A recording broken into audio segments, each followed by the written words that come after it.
C'est l'enseigne préférée des Français en 2024, 2023 et 2022 et depuis bien longtemps ton compagnon en rando, en camping, à vélo et même à la piscine. C'est le troisième plus gros vendeur d'équipements sportifs au monde derrière Nike et Adidas. Tu l'as sûrement deviné, aujourd'hui on va parler de Decathlon, cette marque qui te suit sûrement depuis ta naissance et dans tous les sports. Une tente Quechua qui s'installe en 2 secondes, un masque de plongée pour 30 €, une veste polaire pour l'hiver ou encore un sac de randonnée à 12 €. De belles innovations à des prix très bas qui ont fait de Decathlon un distributeur sportif accessible et le problème, il est là. Decathlon, ce n'est pas une marque de sport, c'est un lieu, une enseigne, un magasin. Tu n'y vas pas pour avoir un look à la mode, tu y vas pour être bien équipé et à moindre frais. Et souvent, quand tu deviens un petit peu plus expérimenté, tu ne vas plus chez Decathlon, tu passes à des marques spécialisées. Et pour une marque à la conquête de la première place de vendeur d'équipements sportifs, il est temps de changer les choses. On a donc vu arriver un rebranding en 2024 qui n'a clairement pas fait l'unanimité. Le 12 mars précisément 2024, Decathlon révèle au grand public son nouveau logo ainsi que sa nouvelle identité de marque. Un virage stratégique qui n'est pourtant pas si visible. Je veux dire par là qu'il n'y a pas eu énormément de changements entre ce logo et l'ancien logo. L'espace entre les lettres est amélioré pour une meilleure lisibilité, on ajoute un peu de changement, mais pas de grande prise de risque côté logo. Après, il faut dire ce qui est. La marque n'a jamais beaucoup changé ses logos et ça depuis sa création. Surtout pas cette typographie bold en majuscule bien emblématique. En 2020, on a cru voir apparaître un nouveau visage avec ce UI, mais ça n'a pas franchement convaincu. Depuis sa création, la marque n'avait jamais eu de pictogramme et ça, il fallait que ça change. Avec ce nouveau logo, apparaît un pictogramme placé juste devant. Ce pictogramme est appelé Orbit et a été assez décrié parce que beaucoup comparé à ASICS ou tout simplement qualifié de moche. Un symbole qui représente le mouvement, la montagne et surtout un symbole d'une grande simplicité qu'on peut très vite comparer au swoosh de Nike par exemple pour sa simplicité. Côté couleur, ça fait un petit peu plus l'unanimité. On aime cette nouvelle couleur bleue plus profonde.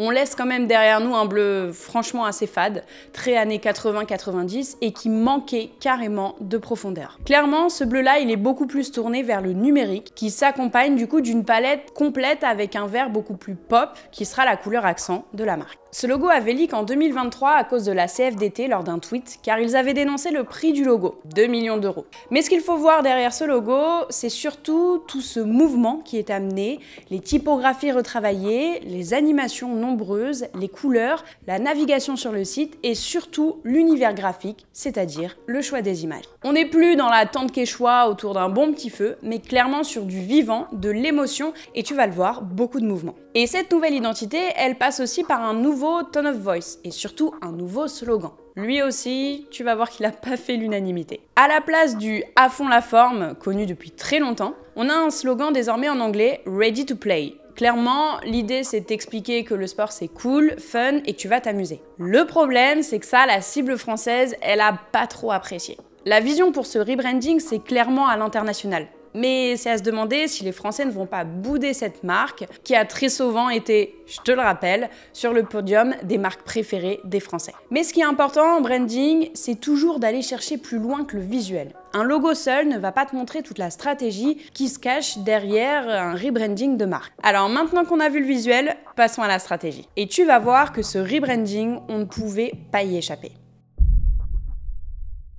Alors pourquoi est-ce que ce rebranding était si inévitable pour la marque? Eh bien parce qu'on va chez Decathlon. Decathlon, c'est un espace dans lequel on va acheter des produits pour faire du sport. Mais la marque, elle est peu à peu devenue une marque produit. Elle propose différents produits sous des sous-marques différentes qu'on a beaucoup de mal à distinguer les unes des autres. Ensuite, ce qui est aussi important de noter, c'est que Decathlon a essayé de s'implanter aux US, mais ça a été un énorme échec. Ça peut s'expliquer par plusieurs choses. Déjà, le fait que la concurrence est énorme et que des magasins de sport aux US, il y en a partout. Mais aussi parce que l'image de marque, elle n'était pas du tout à la hauteur d'un tel pays. Decathlon a fermé ses magasins aux USA en 2022 après 2-3 ans d'essai et la marque, je pense, a peut-être un peu trop sous-estimé le géant américain et est désormais prête, avec ce rebranding, à y remettre les pieds. Et ça, on le voit justement avec cette communication entièrement en anglais, en s'éloignant de son image traditionnellement française. En opérant ce rebranding, Decathlon voulait aussi sortir de son image un peu trop familiale, trop sympathique. Si la marque veut conquérir le territoire américain, il faut y aller franchement dans le positionnement. Et le virage, il est assez important, il faut le dire. Si on avait des images good vibes avant, aujourd'hui on est beaucoup plus dans un univers visuel du mouvement dans le sport, de l'impulsion. En opérant ce rebranding, la marque fait un gros choix stratégique, et pas seulement en termes de visuel, mais aussi en termes de produits. Depuis sa création, l'enseigne comptabilisait 80 marques internes, chacune plus ou moins dédiée à une pratique sportive. C'est un peu comme ça qu'on les distinguait. Alors tiens-toi bien, on passe de 80 marques à 12 marques principales. On peut dire que ça a fait un sacré tri et pas forcément l'unanimité. Et c'est à ce moment-là que Kalenji, entre autres, disparaît. En faisant ça, Decathlon abandonne le modèle qu'on appelle House of Brands, quand une entreprise possède différentes marques autonomes et passe du coup à un modèle Endorsed Brand. C'est l'entreprise qui représente désormais toutes ces marques. Elles ne sont plus indépendantes et ça, on le voit directement avec cette orbite qui vient s'apposer sur tous les produits, un peu comme si elle disait « Eh oh, on n'oublie pas, ici c'est Decathlon, pas seulement Quechua ou Kiprun.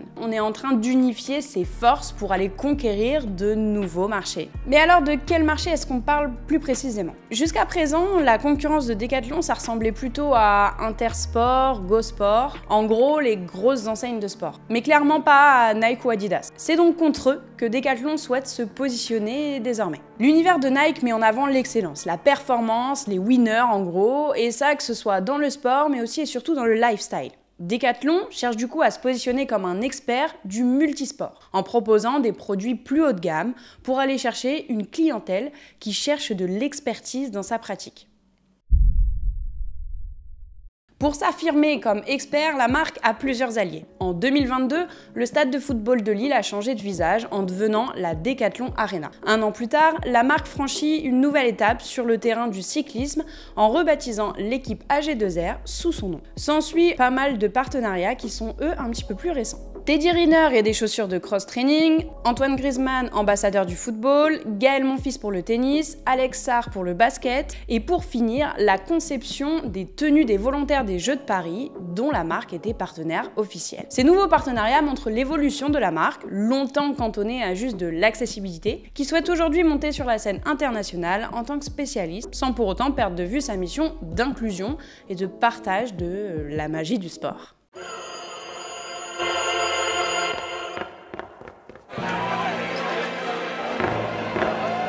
Bonjour à tous, je suis votre nouveau professeur de connaissance du football. Chut. Professeur Griezmann. D'ailleurs, vous avez tous vos CLR là? Tu l'as compris, Decathlon veut couvrir tout le spectre du sport. Des élites aux débutants. Quand on dit que choisir c'est renoncer, eh bien eux, non. Ils ne choisissent pas, comme ça, ils n'ont pas de problème de renoncer. Des produits à la fois entrée de gamme, ça aurait été effectivement dommage de renoncer à leur positionnement accessible depuis toutes ces années, aux marques parfois beaucoup plus premium et du coup beaucoup plus chères. Decathlon souhaite t'accompagner tout au long de ta pratique sportive. La marque démocratise l'accès au sport face à des concurrents tels que Nike qui mettent en avant les prouesses sportives, la compétition. Et pour quelqu'un qui souhaite se mettre au sport, ça peut être assez intimidant parfois. Le but ici, c'est de montrer que tu vas t'amuser, qu'en faisant du sport, tu vas passer un bon moment. Une notion très bien portée finalement par le slogan « Ready to Play ». Le but de Decathlon, et ça n'a pas changé, c'est de te donner envie de faire du sport. Et ça commence par l'expérience en magasin. Parce qu'elle aussi, elle a bien changé. Avec plus de 1700 magasins partout dans le monde, la marque est présente sur tous les continents. Ils viennent d'adopter un parcours un peu balade, comme on peut voir chez Ikea. Et c'est pas un hasard quand tu sais que la nouvelle CEO de Decathlon est Barbara Martin Coppola, qui est une ex-Ikea. Du coup, tu vas retrouver un parcours avec des zones de démo, des zones de lifestyle, des zones de réparation et des espaces communautaires. Decathlon est là pour te projeter, te faire tester et toucher ses produits. Et ça joue directement sur ta partie émotionnelle pour te pousser à l'achat. La marque a l'intention de jouer dans la cour des grands. Pour ça, pas le choix, elle utilise la stratégie de branding. Elle ajoute de l'émotion. Le but de tout ça, c'est de garder ses clients, et ça le plus longtemps possible, c'est-à-dire tout au long de leur vie sportive. Tu débutes, tu as des produits accessibles. Tu progresses, tu as des produits un petit peu plus techniques. Tu deviens expert, la marque est aussi là pour te proposer des produits experts. Finalement, pas besoin de choisir, la marque couvre toute ta pratique. Un rebranding, ce n'est jamais qu'un changement de logo ou de couleur. Et cette fois-ci, plus que jamais. Decathlon nous confirme qu'il faut aller voir plus loin qu'un symbole pour comprendre tous les enjeux, objectifs et choix déterminants que la marque a dû faire. Maintenant, il ne reste plus qu'à voir si cette stratégie va porter ses fruits dans les années à venir. Merci beaucoup d'avoir visionné cette vidéo, j'espère qu'elle t'a intéressé autant que moi. On se retrouve très bientôt pour l'analyse sûrement d'une autre marque ou d'autres vidéos autour du branding.